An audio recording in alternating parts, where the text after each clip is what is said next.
सुद्धा त्यांनी युरोपियन युनियनशी संपर्क साधलेला आहे। लाहोरवरती भारतानं ड्रोन हल्ला केल्याची माहिती आहे। फराव, निश्चितच लाहोरवर हल्ला केलेला आहे। लाहोर जे एक महत्त्वाचं शहर आहे पाकिस्तानमधलं, पंजाब प्रांतातलं, त्या ठिकाणी आधी तर भारतानं फक्त एअर डिफेन्स सिस्टीम ही नेस्तनाबूत केलेली होती दुपारच्या सुमारास। आता मात्र थेट हल्ला केल्याची माहिती समोर येते। ड्रोननं हा हल्ला केलाय, त्याच्यामुळे आता किती नुकसान झालंय ते बघावं लागणार आहे, कारण पाकिस्तान स्वतःहून कुरापती काढतोय। भारत हा कशा पद्धतीनं शांततेनं जबाबदारीनं वागत आलेला आहे। पहलगाम मध्ये निष्पाप पर्यटकांवर हल्ला झाला होता आणि जे हल्ला करणारे किंवा हल्ल्यासाठी ट्रेन होऊन जिथून हे दहशतवादी आले होते ती ठिकाणं भारतानं सगळ्यात आधी नष्ट केली होती। पण पाकिस्तान हा स्वतःहून हे संकट ओढावून घेतोय। भारताला एक प्रकारे डिवचण्याचा प्रयत्न पाकिस्तानकडून केला जातो आणि त्यानंतर भारत सुद्धा आता चोख प्रत्युत्तर। भारताने जर विचार केला तर एका झटक्यामध्ये पाकिस्तानला संपवून टाकेल, पण फक्त थोडीशी एक झलक काय असं नुकसान किंवा कशा पद्धतीने हल्ला केला जातो ते भारत दाखवण्याचा प्रयत्न करतोय। भारताचा लाहोर असेल किंवा इस्लामाबाद जी राजधानी आहे त्या ठिकाणी सुद्धा भारतानं चोख प्रत्युत्तर दिल्याची माहिती समोर येते। प्रशांत लीला रामदास हे आपल्यासोबत जोडले गेलेले आहेत। प्रशांत, आतापर्यंत जे पाकिस्तानकडून हल्ले होत होते त्याला परतवून लावण्याचं जे काम आहे ते भारतीय सैन्य करत होते, मात्र आता पाकिस्तानात घुसून हल्ले केले जात आहेत।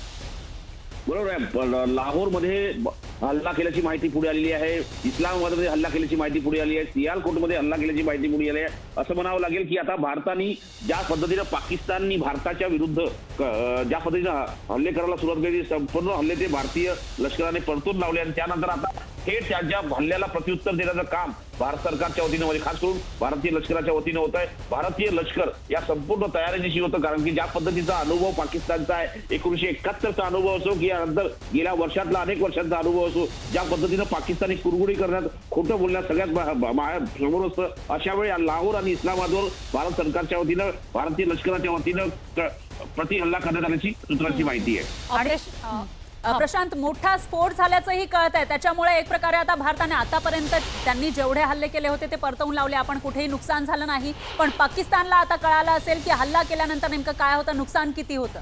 तर लाहोर सॉरी प्रशांत, तुम्ही कंटिन्यू करा। ज्ञानादा, बघितलं ज्या पद्धतीनं भारताने आतापर्यंत कुठल्याही प्रकारचे हल्ले केले नव्हते, भारताने थेट दहशतवाद्यांचे जे परिसर आहे त्याला हल्ला करण्याचा प्रयत्न केला होता आणि भारताने जेही 9 ठिकाणी हल्ले केले ते सर्व लष्करी दहशतवादी होते आणि जगभरातून भारताच्या भूमिकेला पाठिंबा मिळाला होता।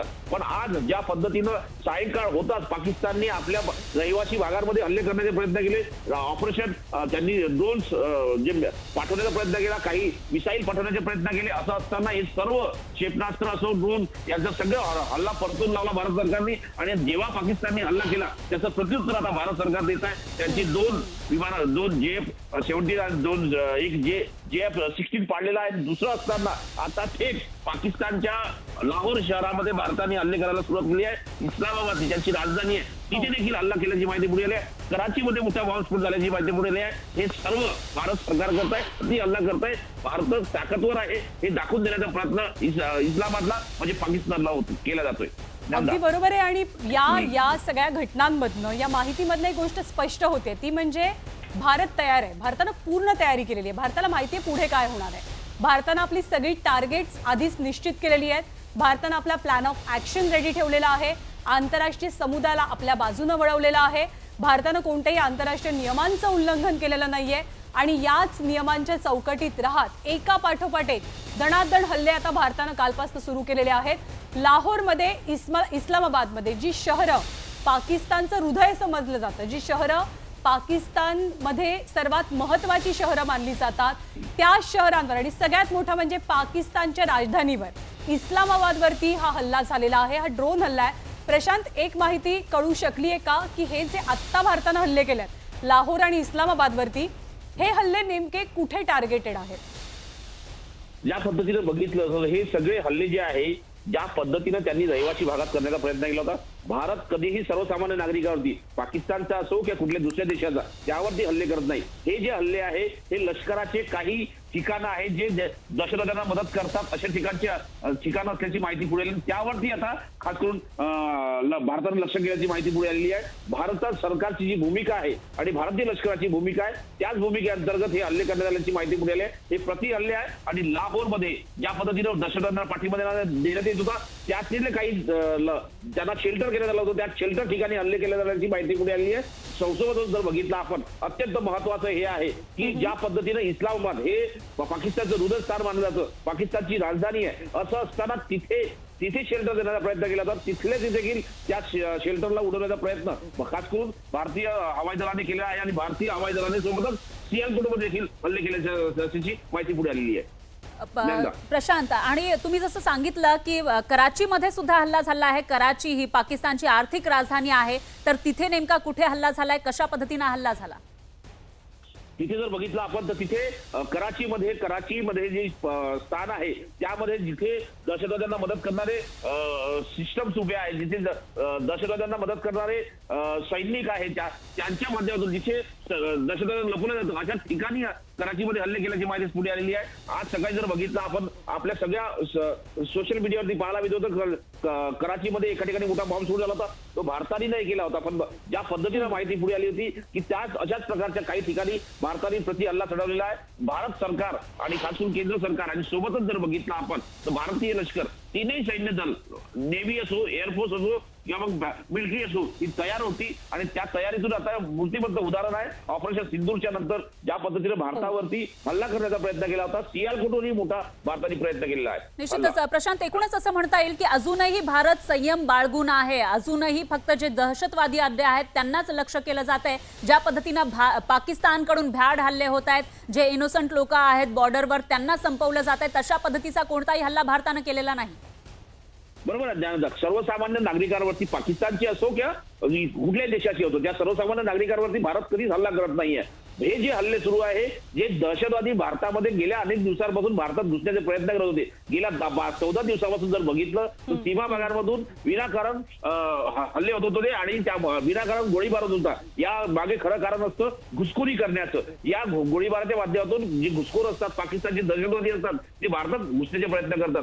गेल्या काही वर्षांमध्ये ज्या पद्धतीने जम्मू काश्मीरमध्ये जर परिस्थिती बघितली, परिस्थिती सुधरत होती, तिथलं आर्थिक कारण वाढलं होतं, तिथं आर्थिक सोबतच असंही म्हणता येईल की तिथलं अर्थकारण वाढलं होतं. त्यामुळे तिथे जम्मू काश्मीरचे स्थानिक नागरिक जे आहे ते दहशतवाद्यांकडून दूर जात होते. अशा वेळी परदेशी दहशतवाद्याच्या माध्यमातून तिथे हल्ला करण्याचा प्रयत्न होता. त्यामुळे घुसखोर भारतात येण्याचा प्रयत्न करत असते, अशा वेळी हल्ले होत होते. आता ज्या घुसखोरांना शेल्टर देण्याचा प्रयत्न तिथलं लष्कर करत आहे त्यांना देखील हाडून पडत आहे.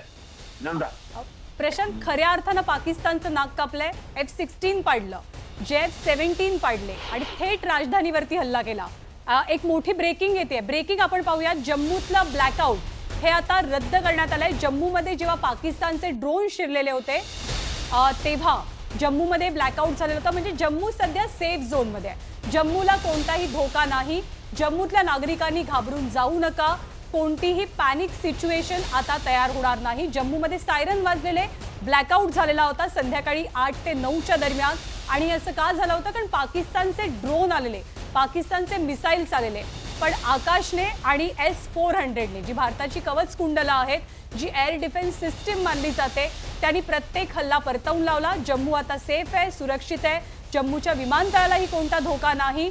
पण जम्मूतलं ब्लॅकआउट रद्द झालंय. निश्चितच ज्ञानदा, एकूणच असं म्हणता येईल की या सगळ्यांची तयारी भारतानं करून घेतलेली होती. 7 तारखेला मॉकड्रिल केलेलं होतं संपूर्ण भारतामध्ये आणि जम्मू काश्मीरमध्ये तर त्याच्या 1-2 दिवस आधीपासूनच मॉकड्रिल सुरू होतं. कशा पद्धतीनं या हल्ल्यांच्या वेळी लोकांनी सजग राहायचं, सतर्क राहायचं आणि सायरन वाजतील या सगळ्यांचा अभ्यास करून घेतलेला होता. त्यानुसार पाकिस्ताननं हल्ला केला, पण त्याच्यातले प्रत्येक ड्रोन असेल, मिसाईल असेल, सगळं काही हाणून पाडण्यामध्ये भारताला यश आलेलं आहे. आणि त्यानंतर आता जम्मू हे सेफ झोन मध्ये असल्याची माहिती समोर येते. आणि उलट आता पाकिस्तानची तिकडे धावपळ उडालेली असेल, कारण सियालकोट असेल, कराची असेल, इस्लामाबाद या ठिकाणी हल्ले सुरू आहेत. अटैक किया जम्मू में और बहुत सारे शहरों में, ये सिर्फ यहाँ नहीं हुआ है, रजौरी में हुआ है, पठानकोट, जैसलमेर, बहुत सारी जगहों पर, मैं सभी नहीं जानता, लेकिन मैं कम्प्लीमेंट करता हूँ भारत का एयर डिफेंस सिस्टम. अगर वो नहीं होता तो शायद काफ़ी नुकसान होता. जिस तरह का पाकिस्तान, मैंने खुद 50-60 धमाकों की आवाज़ सुनी और इन सब मिसाइल्स को या ड्रोन जो भी ये हैं इनको इंटरसेप्ट किया हमारे एयर डिफेंस सिस्टम ने। S-400 और आकाश क्या सिस्टम है मैं उसकी ज़्यादा जानकारी नहीं रखता, लेकिन मुबारकबाद के हकदार हैं हमारे जिन्होंने भी ये सिस्टम प्रोक्योर किया, हमारे प्राइम मिनिस्टर साहब, हमारे डिफेंस मिनिस्टर साहब, हमारी सेनाएं तीनों, और कोई भी जहाँ तक मेरी नॉलेज जाती है अभी तक कोई भी रिपोर्ट नहीं है कि कहीं ज़्यादा नुकसान हुआ हो। तो मैं समझता हूँ एयर डिफेंस सिस्टम हमारा बहुत ही बढ़िया है, इम्प्रेग्नेबल है, और इसमें पाकिस्तान की जो नापाक इरादे थे बहुत ज़्यादा नुकसान करने के, उस सब को विफल किया इसने। तो ये किस तरह देखते हैं आप, क्योंकि कल भी उन्होंने कोशिश की, आज ज़्यादा बड़ी कोशिश थी ये वाली। आज बहुत बड़ी कोशिश थी, आज बहुत बड़ी कोशिश थी, और ये तो फुल फ्लैज्ड उन्होंने वॉर डिक्लेयर कर दी है। जिस तरह का